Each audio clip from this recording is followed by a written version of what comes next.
नमस्कार, मैं अंजलि सिंह स्वागत करती हूँ आप सभी का टीएनपी न्यूज में। महिला दिवस के इस खास मौके पर हम आपको भारत की उन 15 महान महिलाओं की कहानी सुनाने जा रहे हैं जिन्होंने न केवल आजादी की लड़ाई में अहम भूमिका निभाई बल्कि देश के संविधान को आकार देने में भी योगदान दिया। ये वो महिलाएं हैं जिनके संघर्ष और विचारों ने भारत को एक लोकतांत्रिक और समानता आधारित राष्ट्र बनाने में मदद की। आज हम आपको संविधान सभा की इन 15 महिलाओं सदस्यों के योगदान के बारे में बताएंगे जिन्होंने महिलाओं के अधिकारों, शिक्षा, सामाजिक न्याय और समानता के लिए ऐतिहासिक काम किए थे। जब 1946 में संविधान सभा का गठन हुआ तो उसमें कुल 299 सदस्य थे, लेकिन महिलाओं की संख्या सिर्फ 15 थी, यानी कुल सदस्यों का केवल 5%।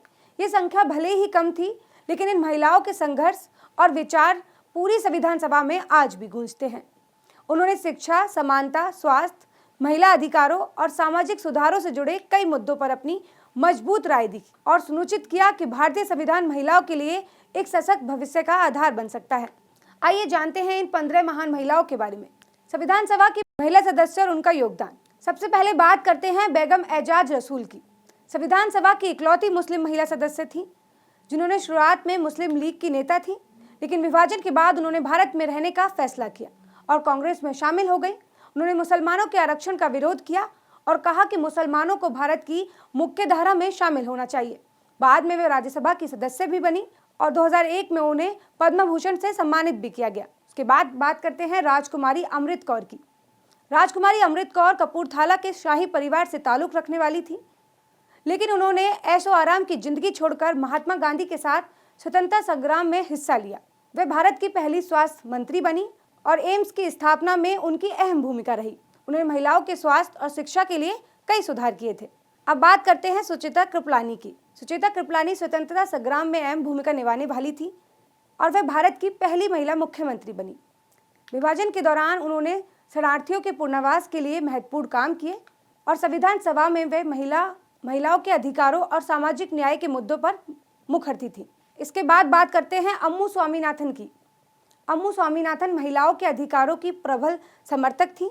उन्होंने हिंदू कोड बिल, बाल विवाह रोकथाम कानून, लड़कियों की शादी की न्यूनतम उम्र जैसे मुद्दों पर संविधान सभा में जोरदार आवाज उठाई थी। वे समाज सुधार के लिए आजीवन सक्रिय रही थी। अब बात करते हैं दक्षयानी की। दक्षयानी संविधान सभा की इकलौती दलित महिला थी। उन्होंने दलित अधिकारों, सामाजिक न्याय और समानता के मुद्दों पर संविधान सभा में बड़ी मजबूती से अपनी राय रखी थी। इसके बाद बात करते हैं दुर्गाबाई देशमुख की।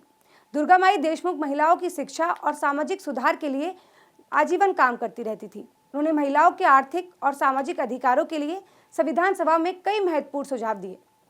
अब बात करते हैं हंसा मेहता की।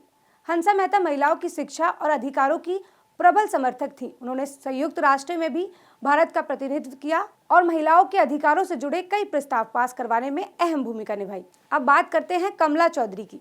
कमला चौधरी स्वतंत्रता संग्राम में सक्रिय रही और महिलाओं के अधिकारों की लड़ाई में महत्वपूर्ण योगदान दिया।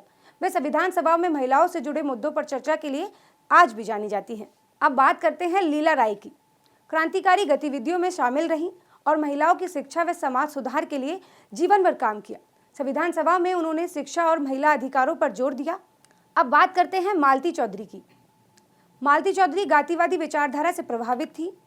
मालती चौधरी ने स्वतंत्रता संग्राम में बढ़ चढ़कर हिस्सा लिया।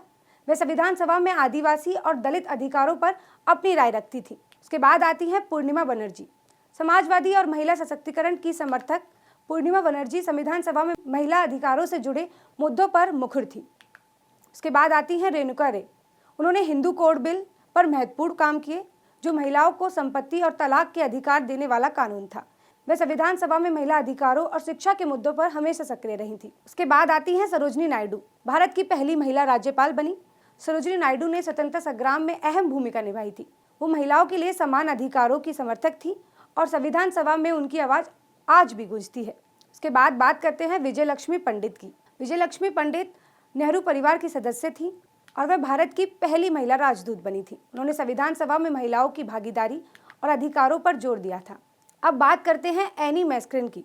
एनी मैस्क्रिन केरल से आने वाली संविधान सभा की सदस्य थी और उन्होंने महिला अधिकारों पर कई चर्चाओं में भाग लिया। साथ ही आपको बता दें, संविधान सभा की इन 15 महिलाओं का योगदान भारत के लोकतंत्र की बुनियाद में आज भी शामिल है। आज जो हमें सम्मान, अधिकार, शिक्षा, स्वास्थ्य सुविधाएं और सामाजिक न्याय मिला है, वह इन महिलाओं के संघर्ष और दूरदर्शी सोच का नतीजा है। महिला दिवस के इस अवसर पर हमें इन महान विभूतियों को याद करना चाहिए और उनसे प्रेरणा लेनी चाहिए। ये थी हमारी खास रिपोर्ट संविधान की नायिकाएं। ऐसी ही ऐतिहासिक कहानियों के लिए जुड़े रहे हमारे साथ। अभी तक के लिए बस इतना ही। बाकी खबरों के लिए देखते रहें TNP न्यूज़।